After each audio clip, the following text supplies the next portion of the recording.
So we have to distinguish cause from motive.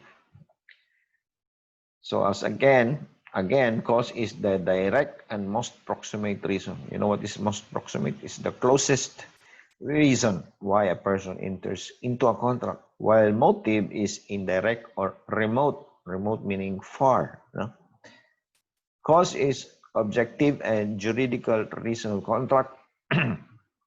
So while motive is psychological or purely personal reason.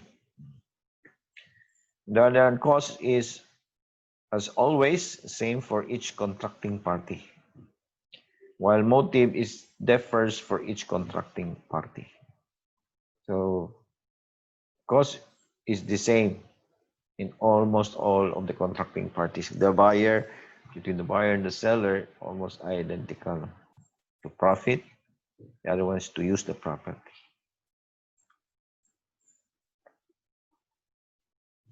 Now, these are causes in some of contracts. If the if the contract is onerous, meaning when the persons or the parties in the contract are obligated to perform both, then the prestation of promise of a thing or service by the other. So that is the cause, no? The cause is the promise of a thing or the service of the other by the other. On the other hand, in remuneratory contracts, meaning in service contracts, like contract of employment, the cause is the service or the benefit remunerated. So the benefit of being paid. Number 3, in contracts of pure beneficence like donation, pure beneficence is liberality, no? Or generosity. So the cause here is the mere liberality of the giver, donor, or benefactor. So if it's a donor, then the opposite is donee. When it's benefactor, the opposite is beneficiary. In accessory contracts, the cause is identical to the cause of the principal contract.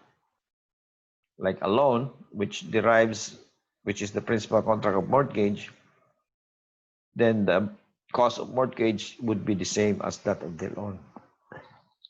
Excuse me.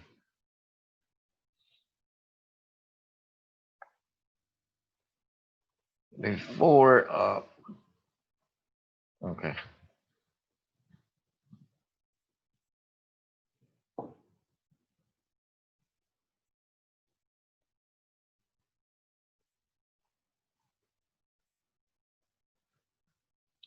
So let's go back to consent. No? Consent, as what the requisite states, that it must be intelligent and it must be free will or voluntary. No? If consent is not voluntary, then the contract would be voidable. Okay? Like if you are being forced to enter into a contract. Right? Say if you are going to enter into a contract of marriage and you're being forced, there's a shotgun behind you. So there is violence. No? So we will discuss now the different causes which vitiate freedom or free will. No? What would vitiate your free will? Vitiate is similar as violate your free will. So number 1 is violence. Number 2, intimidation. Number 3, undue influence. Number 4, fraud. And number 5, mistake. So if a person is experiencing violence, like if a buyer likes to purchase a property of a person and he goes to the person with a gun, if you will, and he says, if you will not if you will, and says to this person that if you will not sell your property, I will kill you. So there is violence. No? So now the owner of the property is forced to give consent. So there's violence. So the free will is being violated. So vitiated freedom. So these are the requisites of violence: irresistible force, physical force, and such force is the determining cause for giving consent. This is not one word, but two words. For giving consent. Yeah, these are the two requisites. So if there is a gun pointed at you, that is irresistible physical force. And you are forced to give your consent. Okay. Another cause which vitiate freedom is intimidation. What is intimidation? Example of intimidation is like without any handgun or weapon, buyer will go to the owner of the house or owner of the property and says, I'm going to buy your property for 1 million. If you are not going to sell, then you will not see your wife or kids anymore. So there's a threat, no? So threat or intimidation, they're the same, synonymous to each other. So in this case, there is no gun, no weapon, just mere words. No? So requisites for intimidation is that it's also a determining cause for entering a contract. So the threatened act is unjust and unlawful. So you threaten to kill a person. The buyer threatens to kill the family of the owner of the property. So that is unlawful. And it is real and serious. Of course, the intimidator must be serious in giving such, but if it's just joking, then it's not. And it produces a well-grounded fear that the person making it will carry it over. So there's a well-grounded fear that he is going to perform his threat. And what was the threat? To kill the family of the owner of the property. So the owner of the property will be forced to sell. Okay? So he has no free will anymore. He's scared, being afraid. The third cause that vitiates consent or vitiates freedom of consent is undue influence. What is undue influence? It happens when a person takes improper advantage over the will of another by using his power, authority, moral ascendancy, age, or mental capacity.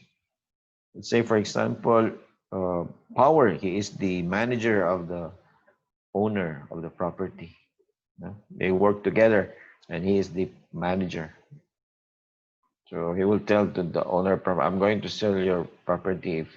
I'm going to buy your property. If you will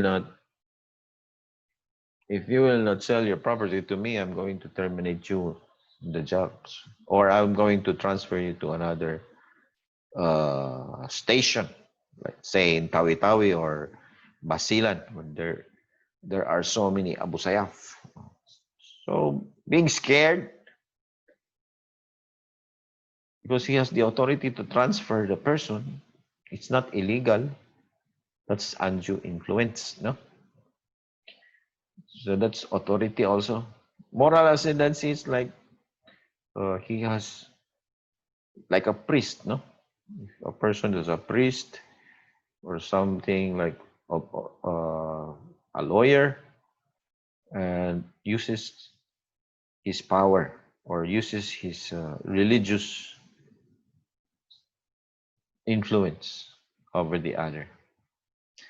Age, so the other person should be like old, cannot think much, and because he's young, he will take advantage of the old person or the aged person for mental capacity. So in this case, there is improper use of power. Okay. The fourth cause of vitiating one's consent is fraud. Now, there are three kinds of fraud: dolo causante or causal fraud, dolo incidente or incidental fraud, and tolerated fraud. Now, when does fraud happen? So, fraud happens when a party in a contract is induced, or compelled to enter into a contract through machinations or insidious words. Okay? So, ilad.